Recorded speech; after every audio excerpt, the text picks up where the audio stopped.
It was supposed to be an ordinary day. For 23-year-old Jamie Adair, the morning had started the same way as dozens before. She slipped into her work uniform, tied her apron, and got ready for another shift at Denny's in Rome, New York. Before we continue, please take some time to subscribe to Dailydose, like, and share this video. The restaurant buzzed with the usual clatter of silverware and the low hum of conversation. For Jamie, who had worked there for 5 years, it was routine: seat the guests, take their orders, smile, and keep moving. She never expected that this day would shake her confidence, test her courage, and leave her story echoing far beyond the walls of that diner. Around noon, a couple walked through the doors. Nothing seemed unusual at first glance. The man, Clarence H. Locke Jr. and his wife took a booth in Jamie's section. She greeted them, as she always did, politely and warmly. But something about this customer immediately unsettled her. As he sat down, he looked directly at her and said, almost too casually, "Hello, Jamie." Jamie froze for a split second. She didn't recognize him. Not his face, not his voice, and yet he addressed her by name, as if they'd met before. The way he said it wasn't friendly, it was strange, almost calculated. She brushed it off and did her job, writing down their drink orders and stepping away. Still, a little knot of unease tightened in her stomach. A few minutes later, she returned to the booth with their drinks. Locke's wife had gone to the restroom, leaving him alone at the table. Jamie set the beverages down, ready to walk away and continue with her shift. But in that brief moment, everything changed. As she turned, Clarence leaned out of the booth, his hand reaching out in a way that was both sudden and invasive. He stumbled slightly, almost falling, but not before his hand made contact. He slapped her on the back side. The shock hit Jamie like a cold wave. She froze, unable to process what had just happened. In 5 years of working in the service industry, she had heard inappropriate comments, endured rude customers, and brushed off unwanted remarks. But this was different. This wasn't words, this was physical. Her heart raced. Embarrassment flooded her, mixing with anger and disbelief.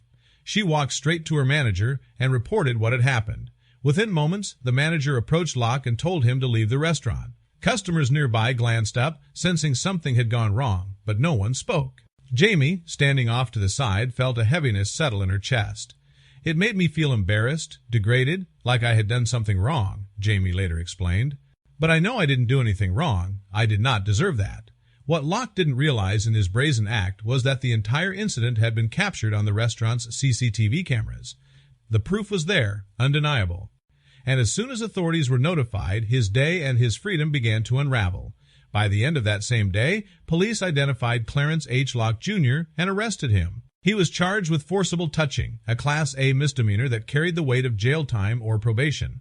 For Jamie, the news was bittersweet. Justice was in motion, but the emotional wound of the encounter lingered. Her boyfriend, Joseph Wright, a 25-year-old artist, stood by her side. She admitted how deeply the incident bothered her. "I've been in a relationship since high school, and I've never had a guy do something like that to me," she said. It shook me. And yet, even through the pain and humiliation, Jamie's courage began to shine. She refused to let the incident be brushed off as minor. For her, it wasn't just about one man's actions. It was about what so many women silently endure every day: the inappropriate touches, the degrading remarks, the unspoken fear of speaking up.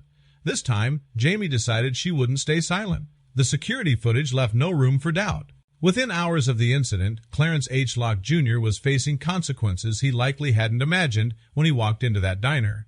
Charged with forcible touching, he was suddenly staring at the possibility of a year in jail or probation. For the man who thought he could get away with degrading a young woman in broad daylight, his actions had finally caught up with him. But for Jamie Adair, the journey wasn't just about pressing charges, it was about reclaiming her dignity. She admitted that what hurt most was not just the touch itself, but the way it made her feel. "It made me feel like I had done something wrong," she said. "And I didn't. No woman deserves that." As word spread about what happened inside the Denny's, Jamie discovered something surprising. Other women, even her own coworkers, quietly confided in her. "I'm so glad you're standing up for yourself," one colleague told her, "because the same thing has happened to me." Their words struck Jane deeply. She realized that her story wasn't just her own. She was speaking for countless others who had been too afraid to raise their voices. The district attorney, Scott McNamara, echoed her courage. "Working women are sick and tired of being subjected to this kind of abuse," he said firmly. "Why someone would think they could just reach out and touch a complete stranger defies logic." His statement resonated far beyond the courtroom. It was a reminder that society was beginning to recognize and call out behavior that had been brushed aside for too long. For Locke, the charge carried shame, public attention, and the weight of accountability. For Jamie, it was validation that she had done the right thing. She had taken an experience that left her feeling humiliated and turned it into a moment of strength, not just for herself, but for others too. Her boyfriend, Joseph, remained her rock through it all. He reminded her every day that she hadn't done anything wrong, that she was brave for taking a stand.